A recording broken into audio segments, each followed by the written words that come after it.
प्रणाम सभी को। ये 2021 से 2023 की बीच की घटना है।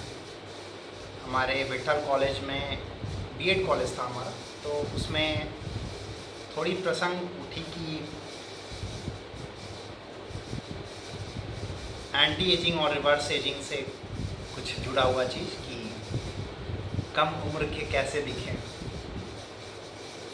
तो वहाँ पे हमने गुरुदेव का प्रसंग बताया कि हमारे गुरुदेव उन्हें किसी कारण से हॉस्पिटल ले जाया गया था, अस्पताल ले जाया गया था, और वहाँ पे क्या है कि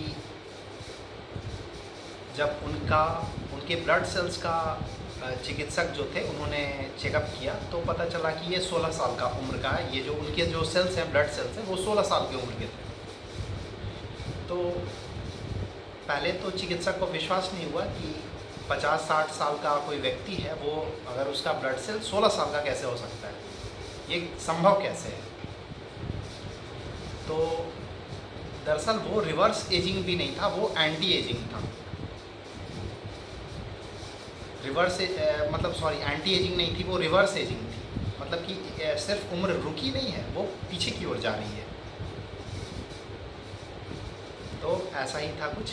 तो ये संभव है, हमारे शास्त्रों में भी इसका बहुत जगह उल्लेख है। आप कैसे कर सकते हैं? तो आप व्रत कर सकते हैं, उपवास कर सकते हैं, फलाहार कर सकते हैं। आप तामसिक चीज़ें छोड़ेंगे तो ये चीज़ जल्दी असर करती हैं। और आप जितना जैसे बहुत कठोर व्रत होते हैं, चांद्रायण व्रत होते हैं हमारे गुरुकुल में, हमारे शांतिकुंज आश्रम में, और चांद्रायण व्रत होते हैं, या फिर 9 दिवसीय साधना होती है। तो आप इस तरीके से एक समय फल पे, एक समय अन्न पे, या आप एक समय सिर्फ फल लेके, ये बहुत कठिन हो जाता है।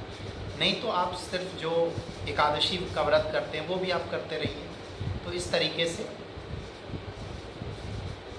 जो ये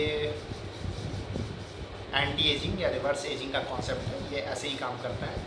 ब्लड सेल्स का ऑक्सीडेशन रुक जाता है। ब्लड सेल्स की जो उसकी उम्र है वो धीरे धीरे रुक जाती है, और उसके बाद वो पीछे भी होने लगती है। उसकी डीजनरेशन जो है रुक जाती है। तो वो कैसे होता है? वो फास्टिंग से होता है, उपवास से होता है। इसमें एक आध्यात्मिक चीज़, हमें आध्यात्मिक या भगवान की एक सीख हमें ध्यान रखनी चाहिए। मान लीजिए अगर हमारा चेहरा बहुत ज़्यादा चमक रहा है, हमें अहंकार नहीं करना होगा उस समय। नहीं तो भगवान की जो चीज़ दी हुई है वो भगवान ले भी सकते हैं। जो भार उन्होंने हमें दिया है तो वो उन्हें पूरा अधिकार है, वो देने वाले हैं, वो ले भी सकते हैं। मान लीजिए कोई व्यक्ति है, कोई सामान्य सा व्यक्ति है, उसको देख के घृणा का भाव मन में ना हो।